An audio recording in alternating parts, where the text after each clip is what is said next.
कल आप सभी स्टूडेंट को मैं 1.1 का पहला मैथ HCF बता चुका था और यूक्लिड विभाजन से उसको बताए थे कैसे उसको करना है, और बोले थे कि अगला वीडियो में आपको हम इस चैप्टर का समाप्ति देंगे 1.1 का।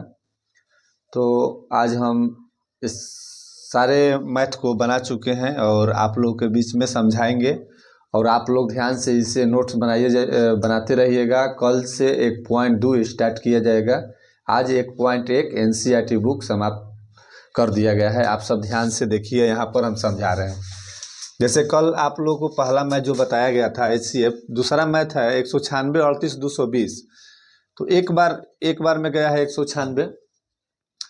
इसके बाद में यहाँ से हम घटाए हैं, यहाँ तक आए हैं 1862 आएगा। फिर 9 बार में गया है 1764।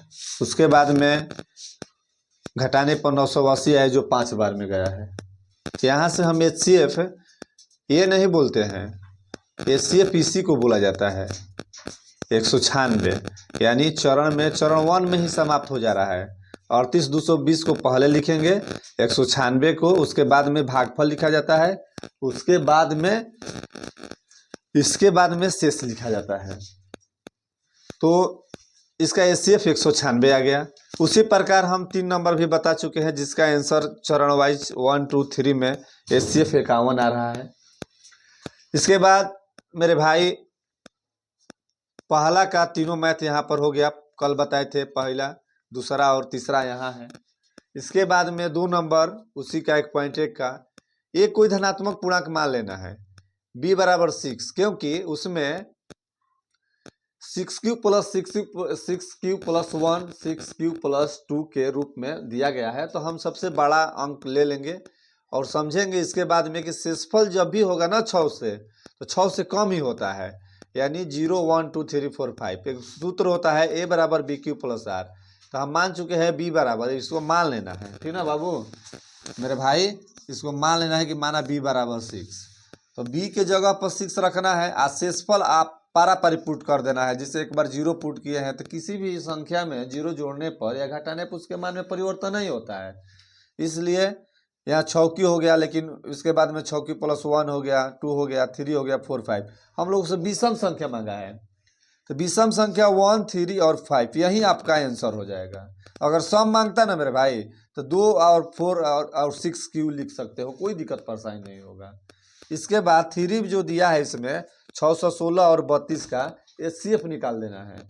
HCF निकाल देना है, इसका आंसर आ जाएगा 8।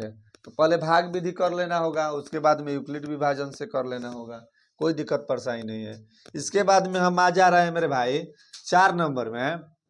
4 नंबर जो क्वेश्चन जो बोला है, माना x कोई धनात्मक पूर्णांक है, तब यह 3m और 3m प्लस 1 या 3m प्लस 2 के रूप में लिखा जा सकता है।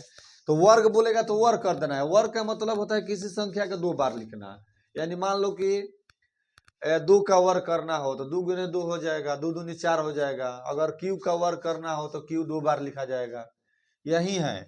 इसके बाद में हम वर्ग किए हैं तो 9 क्यू स्क्वायर आ गया। इसमें कॉमन का मतलब होता है कि गुना करने पर, जैसे मान लो कि 9 है, 9 में कॉमन कर लिए, 3 कर लिए, तो फिर 3 में कितना से गुना करेंगे कि 9 आ जाएगा। तो हम लोग 3 में 3 से गुना कर देंगे। तो उसी प्रकार वर्ग का सिस्टम चलता है। तो यहाँ देख सकते हैं, तो जो अगर यहाँ पर 3 से गुना करेंगे तो 9 आ जाएगा, क्यू से करेंगे तो क्यू स्क्वायर आ जाएगा। इसके बाद जहाँ m बराबर 3 क्यू प्लस 1 जो कोष्ट में बचता है ना, उसे क्यू के रूप में है ना, तो m के रूप में मान लेना है। उसी प्रकार हम 3 क्यू प्लस 1 का होल स्क्वायर देखेंगे, a square plus 2ab plus b square. इसको तितरी का 9 और 3 दूनी 6 क्यू प्लस 1। इसके बाद यहाँ से हम कॉमन लेंगे तो 3 क्यू इंटू कॉमन लेने पर ये वाला प्रोसेस आना चाहिए, तो तितरी का 9 क्यू स्क्वायर 3 दूनी 6 क्यू प्लस 1 बार। जो कोष्ट में बचा ना मेरे भाई, उसको m के रूप में मान लेना है। उसी प्रकार 5 नंबर है, जो हम वर्ग किए हैं ना, उसी को घन के रूप में आप लोग को दिखा देना है। जैसे मान लीजिए 3m है, तो उसको हम घन करेंगे तो तितरी का 9 9 3 27 3 बार लिखेंगे ना घर में। तो मान लीजिए कि हम 3 क्यू कॉमन ले लिए हैं, तो कॉमन लेंगे तो उसमें 27 बचाएंगे, मान लीजिए तितरी के 9 तिया 27, अगर 9 कॉमन लिए हैं तो 9 तिरी 27, उसमें 3 बचाएंगे। वही प्रोसेस है मेरे भाई, यहाँ से 3 क्यूब स्क्वायर, तितरी का 9, 9 और फिर इसमें से देखो 3 क्यूब कॉमन हो गया तो तितरी का 9 आ गया। तो क्यूब के रूप में बोला है ना, एम के रूप में मान लेना है। और नीचे उसी प्रकार ए प्लस बी के होल क्यूब है, A cube plus B cube plus 3ab into A plus B. उसके बाद हल कर दिए हैं, और जो क्वेश्चन में बचा है ना मेरे भाई, उसे एम के रूप में हम मान लिए हैं। तो अगला वीडियो आप लोग को दिया जाएगा 1.2, और इस क्वेश्चन में सबसे मस्ट इम्पोर्टेंट आप लोग को कंप्लीट करना है ना, तो आप लोग कर सकते हैं पहला का तीनों क्वेश्चन जो एचसीएफ है। उसके बाद में ना मेरे भाई एक 3 नंबर क्वेश्चन देख लीजिएगा। इसके बाद में ये जो है ना वर्ग वाला, घन वाला, चाहे 2 नंबर धनात्मक पूर्णांक वाला, ये क्वेश्चन नहीं पूछता है, ठीक ना। एक फॉर्मूला है जो ये कर सकते हो, ए बराबर बी क्यू प्लस आर, भाज्य बराबर भाज्य गुने भागफल प्लस शेष। मतलब इसको थोड़ा सा मस्ट इम्पोर्टेंट याद कर सकते हो ना। तो 3 नंबर इसमें, मतलब कि 1.1 में मेरे भाई पहला का तीनों मैथ, ठीक ना, पहला का तीनों इसी में का, और एक कर लेना है तीसरा का क्वेश्चन। इतना आप लोग लेकर चलिएगा। हम अगला वीडियो आप लोग के लिए 1.2 कल देने का प्रयास करेंगे।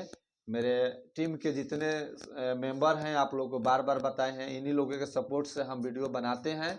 ये बोलते हैं सर बनाइए। ये सब मेरे 10th क्लास के स्टूडेंट हैं, जो अभिषेक बाबू हैं और अंकित बाबू है, जो और विचित्र बाबू हैं मेरे भाई, जो मेरे बहुत नज़दीकी स्टूडेंट हैं, और मेरे कलू जी, कलू बाबू हैं। ये सब माने इन्हीं लोगों से हम थोड़ा बनाते हैं वीडियो कि भैया आधा घंटा टाइम दीजिए, 10 मिनट हम लोग बनाएंगे, आप अपना काम कीजिए, अपना पढ़ाई कीजिए, और हम चढ़ा देंगे, एडिट कर देंगे। ठीक है, धन्यवाद मेरे भाई, थैंक यू।